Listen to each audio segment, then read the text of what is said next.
Finding yourself comfortable in a kneeling position. Making sure the bottom is resting gently on the feet, tips of the fingers lightly touching, and the arms are relaxed. We'll take a nice deep chant of Om, so breathing in lightly and out for Om.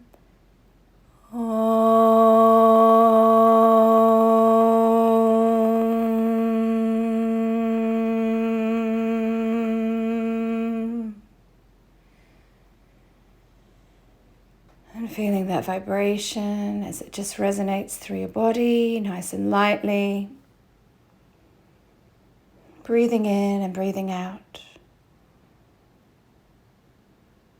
Inhaling to sweep the arms up over the head. And exhaling as you slowly draw the hands back down into the heart. And let's do 2 moving arms the same way. Inhaling as you rise through the arms.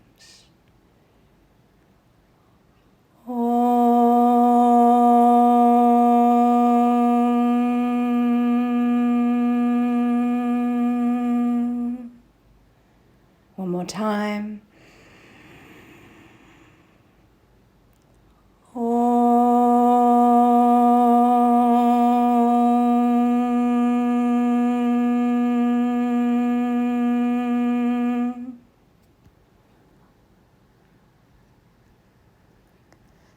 Slowly rocking your body forward. And let's tuck those toes under. We're going to come into a toe squat to begin this beautiful yin practice. So taking the toes underneath, if you feel you need to, use your finger to sweep the small toe under. And then sit the weight of the buttocks down on towards the heels. You can rest the hands on the thighs for now. And be aware that this is not always the most comfortable pose, so it might feel a little bit challenging for you, and believe me, you're not on your own if that is the case. The idea is just to stay here as long as you can, but if you did need to release for a moment, you can always rock forward, just slightly releasing the pressure, coming back into the pose when you're ready. Allowing the breath to be slow and deep and rhythmic.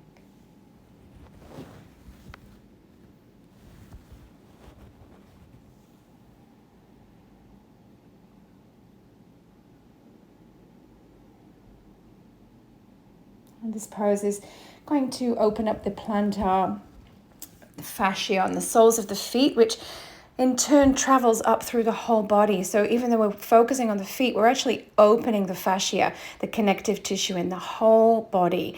This is such a preventative pose for feet pain and feet issues later in life.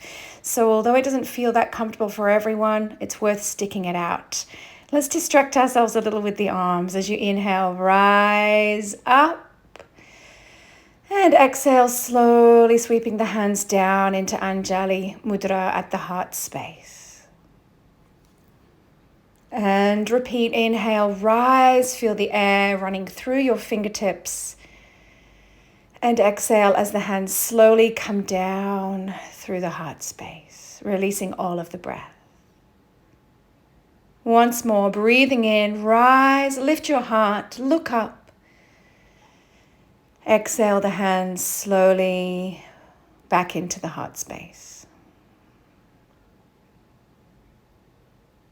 Releasing the hands, rest them on your thighs. Come forward slowly, bring the hands to the ground. Releasing the toes gently, laying the tops of the toes down on your mat.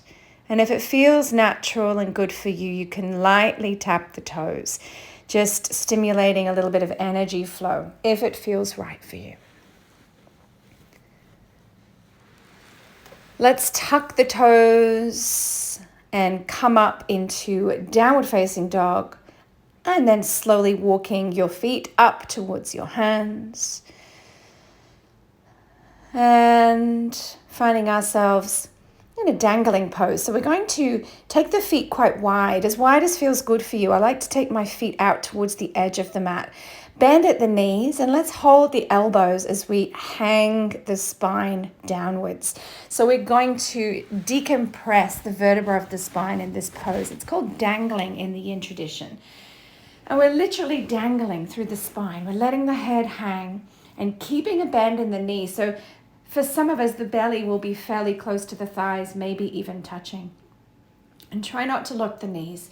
Try to keep that micro bend or even a deep bend to really help open the connective tissue through the back of the legs.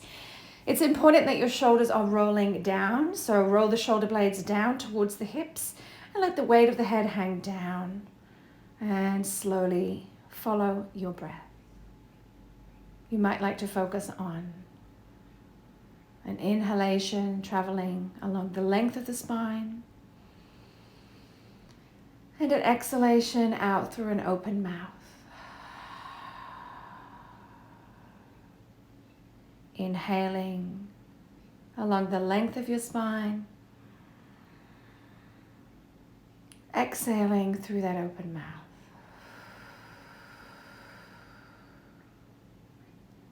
Literally feeling your spine decompressing and the spaces between the vertebrae increasing.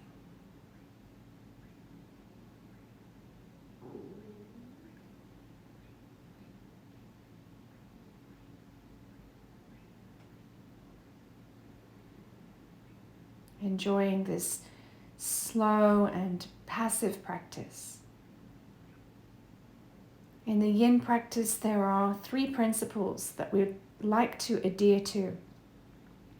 One of those principles is to be still.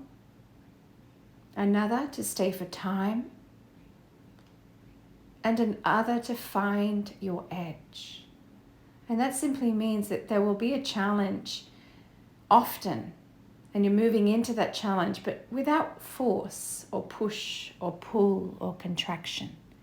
Just finding an edge where there's sensation that we know is innately creating change.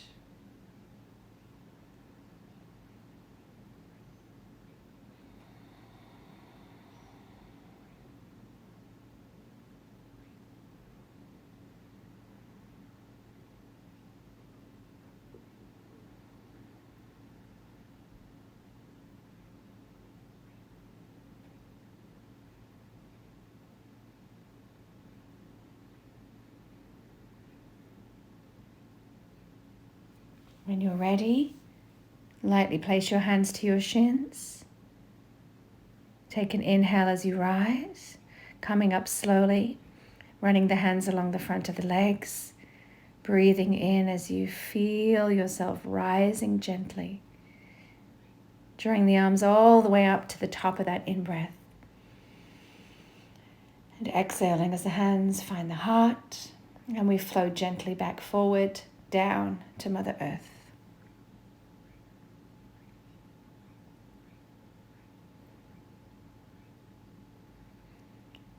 When you feel ready, let's step back with the left leg. So we're going to come into our lizard lunge or dragon lunge. Stepping back with that left leg, right leg at the top. And if you feel comfortable, turn your right toes out a little bit and make sure the knee follows the right toes. And feel free to step your front foot out a little wider to the side if you feel a little off balance. You can choose to place your hands on your front thigh. And you could also choose to use 2 blocks next to your hips and place the hands lightly on the blocks. And for even a little more, you could take the hands behind the back. It's up to you. It's a fairly deep pose. This pose is known as the most yang of all the yin poses because we do need quite a lot of muscular contraction in the body to be able to stay upright. So what we want to do is focus on the yin tissues. So we want to soften those, and that is the thighs, the hips, the pelvis. Really let the hips and the pelvis drop down towards the ground. Keep your shoulders down and back. Deepen your breath. Every time you exhale, relax a little more into this pose.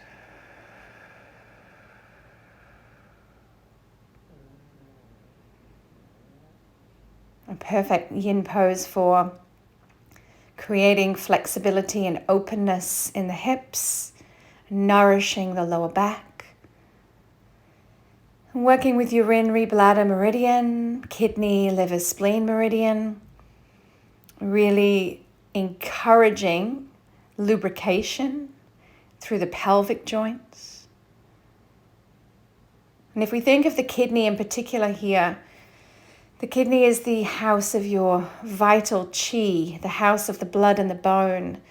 The kidney chi, or the kidney energy, is responsible for how energized you feel and how your energy is distributed.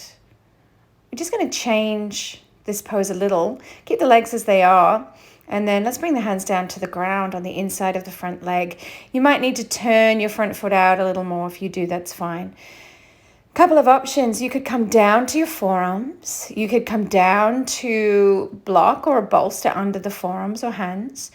And if the floor is very far away from you, just bend the elbows a little, drawing the chest down toward the ground. I like to wrap my outside arm around that front foot and just rest my hand lightly on the front foot. Try to drop the head and let the length travel through the back of the neck. And you can close your eyes and gently observe your breathing as you allow those yin tissues around the thighs and hips and glutes to soften with every breath.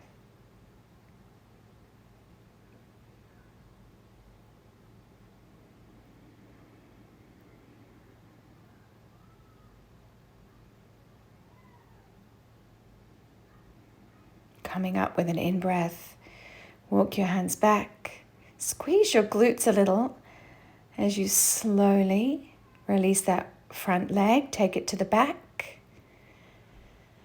Coming to tabletop, let's take a few circles, just moving some energy, nice gentle circle through the hips.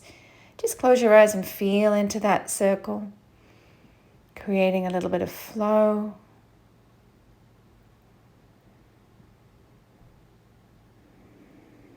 And changing direction.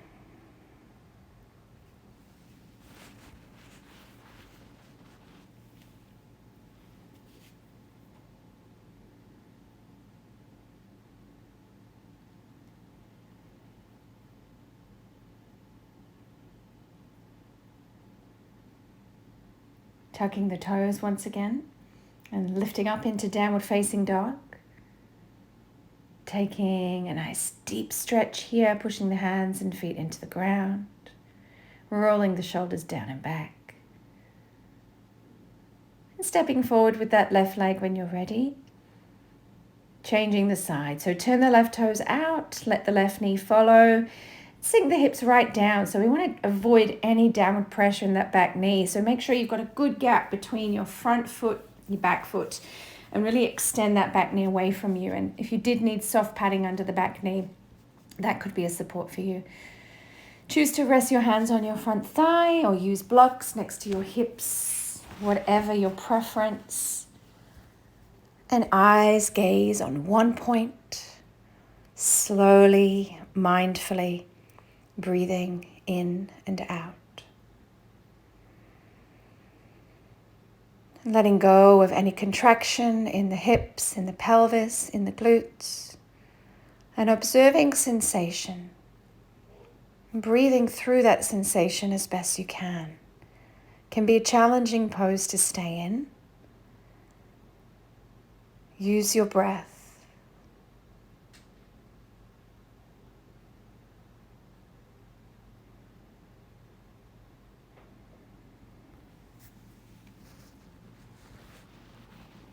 Such a beautiful way to open those hips, to lubricate the sacrum, to lubricate the groin, to fire up your kidney energy, and to work with the liver a little bit here as well.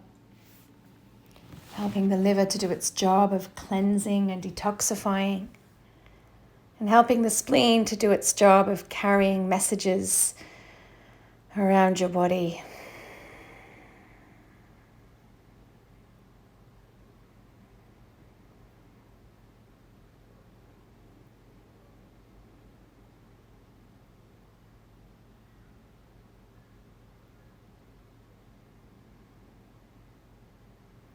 trying to remain as still as you can, slowly breathing in. And when you're ready, let's bring those hands down, coming into our low lizard variation. I like to turn my front foot out a little more for this variation. Make sure the knee follows. Bring the forearms down on the ground for those who can. Just a little bend in the elbow is enough. If you can't, bring your outside hand and wrap it around the outside of that foot for a different variation. And let's drop that head, opening through the back of the neck. Sinking the hips down a little closer to the ground, only if it feels good for you. Closing the eyes and observing the breath, especially around the sacrum and the hips and the pelvis. Breathing in and letting the sacrum and hips and pelvis expand with your breath. And breathing out as the hips sink down and melt, literally dissolving tension through the lower back, groin, and hip space.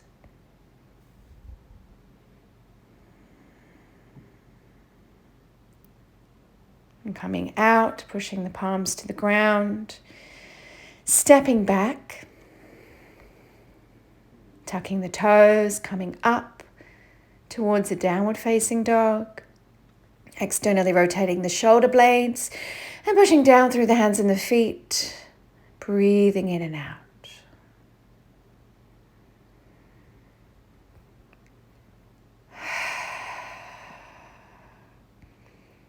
And when you're ready, just coming forward momentarily, bringing the knees down towards the ground.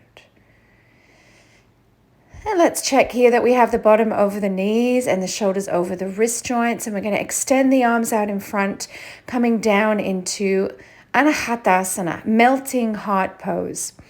The idea is here that we keep the bottom over the knees and we take the heart down as close to the ground. So the full pose would be heart on the ground, chin on the ground, looking forward. And that's not accessible for everyone, so don't push yourself. A couple of other options: bolster lengthways under the chest or a cushion if the chest is hovering. Forehead down instead. And one of my favorites is to bend the elbows, stack the forearms. It takes pressure out of the underarms for some people. So just play around with it. It can be a very deep opening for the shoulders and for the chest, for the heart and upper back. And let's just try to close the eyes as we settle here and breathe into it, melting that heart down toward the ground.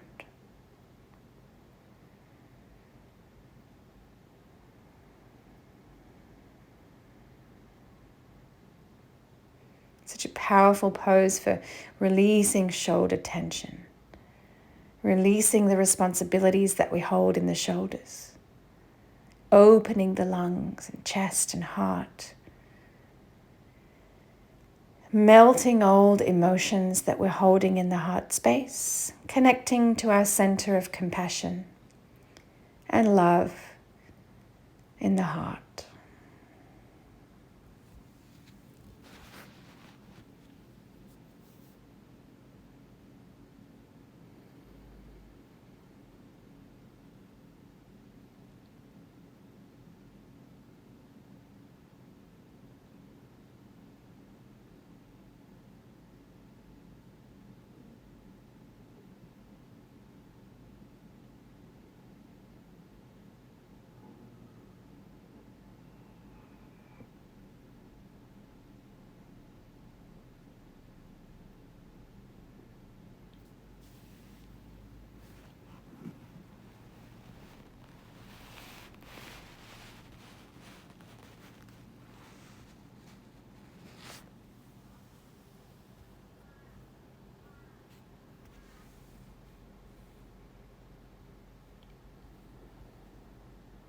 Take a nice breath in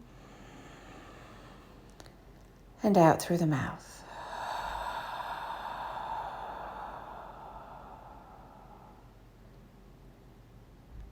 Another nice breath in and out through the mouth. And creeping those hands gently back towards your chest. If you can, sliding onto the belly. And resting, stacking the forearms and palms and dropping the forehead down, lying in Makarasana. Feel free to shuffle the bottoms side to side if you need to release that sacrum, or just become still, just tuning in and seeing what you need and allowing yourself to be with that for a moment.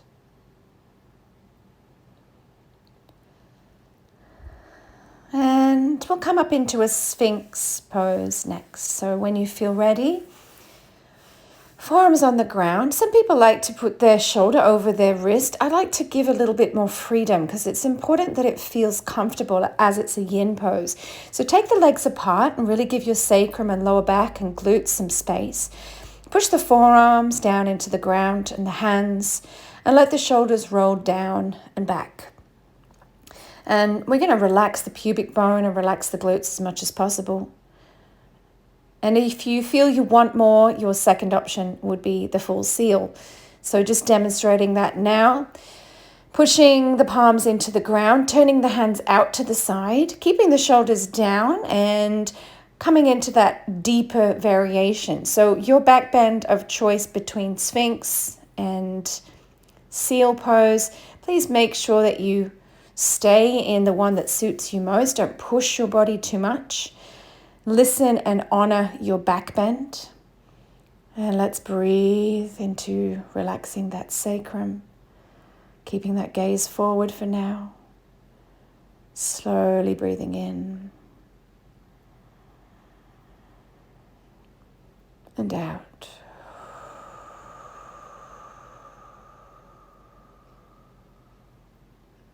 And in and out.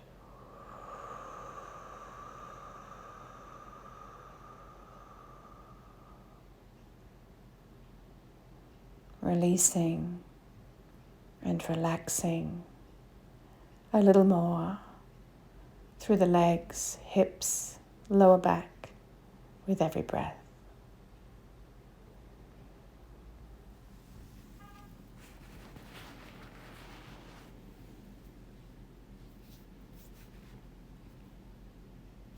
If it feels good for you, try to drop your head forward for the next part of this pose. Whether you're in Sphinx or Seal, see if you can hang that head down. It's going to give you a beautiful opening through the back of the neck, and take the weight of the head off the spine for a few moments. Can add a really nice dimension to this pose. Close your eyes and breathe.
Keep aware of your breath and keep drawing the breath into the lower back and expanding through the hips and pelvis. And as you exhale, just dropping a little deeper into this pose.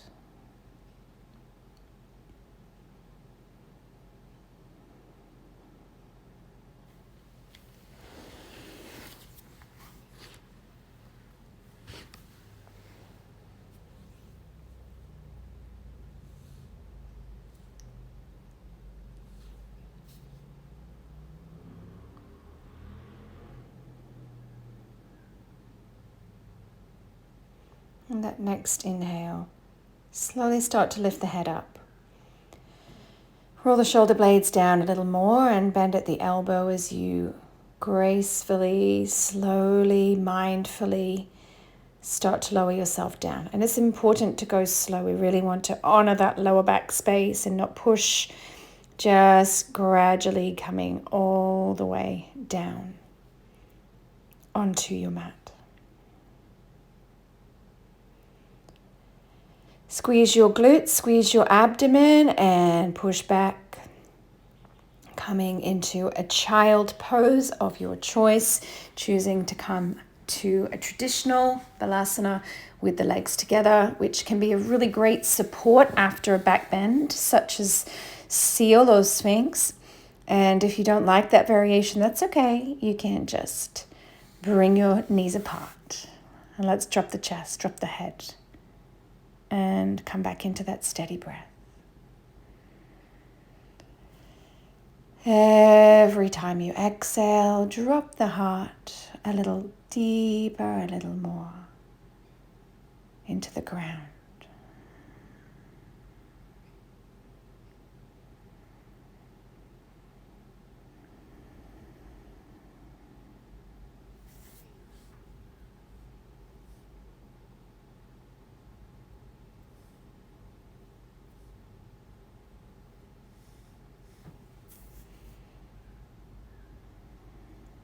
Feeling that sense of space that you've created through your practice, pushing your palms into the ground, walking your hands back.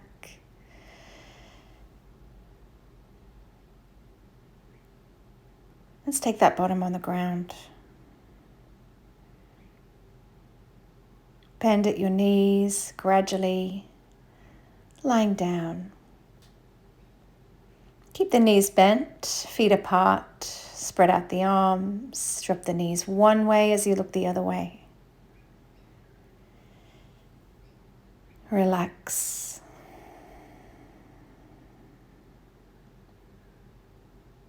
Inhale, center, drop the knees the other way and turn your head opposite direction of your knees. Relax.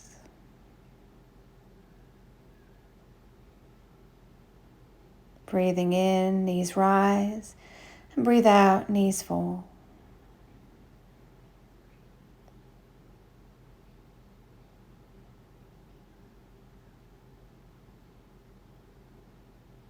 Breathing in, knees rise, and breathing out, knees fall.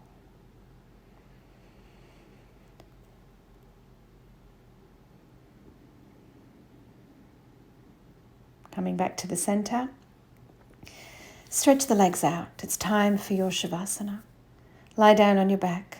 Rest your palms facing upwards.